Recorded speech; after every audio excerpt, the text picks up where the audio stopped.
Hi అండి, ఈరోజు మనం సామెల పులిహార చేసుకుందాం. సామెల్ని ఇంగ్లీష్ లో లిటిల్ మిల్లెట్స్ అంటారండి.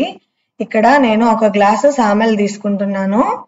వాటిని మనం నీళ్ళు వేసుకొని 3 to 4 టైమ్స్ బాగా వాష్ చేసుకోవాలి. ఎందుకంటే మనకి సామెల్లో చాలా డస్ట్ ఉంటుందండి. అలా 3-4 సార్లు కడుక్కోకపోతే హెల్దీగా ఉండదు. చూసారు కదా ఎంత డస్ట్ ఉంటుందో. అలా కడుక్కున్నాక నేను ఏ గ్లాస్ తో అయితే సామెలు తీసుకుంటున్నానో అదే గ్లాస్ తో వాటర్ తీసుకుంటున్నానండి. ఒక గ్లాస్ సామెలకి 2 గ్లాసుల నీళ్లు పోసుకొని మనం వాటిని 4-5 గంటలు నానబెట్టుకున్నాక కుక్ చేసుకోవాలి లో ఫ్లేమ్ మీద.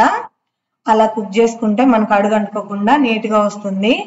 నేను చెప్పిన మెజర్మెంట్స్ ప్రకారం కుక్ చేస్తే అన్నం ఇలా పొడి పొడిగా వస్తుందండి.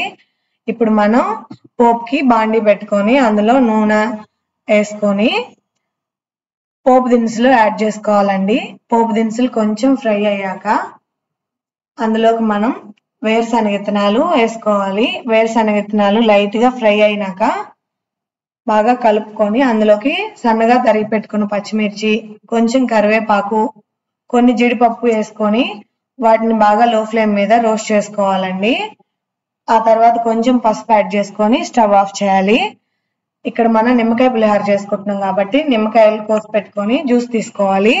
ఆ జ్యూస్ లోకి కొంచెం సాల్ట్ యాడ్ చేస్తున్నానండి. మేము రైస్ లో సాల్ట్ వేసుకోము, అందుకని లెమన్ లో వేసుకున్నాము. ఆ లెమన్ జ్యూస్ ని రైస్ లో వేసుకొని బాగా మిక్స్ చేసుకున్నాక ముందుగా వేసుకున్న పోపుని అందులోకి వేసుకొని కలుపుకోవాలి.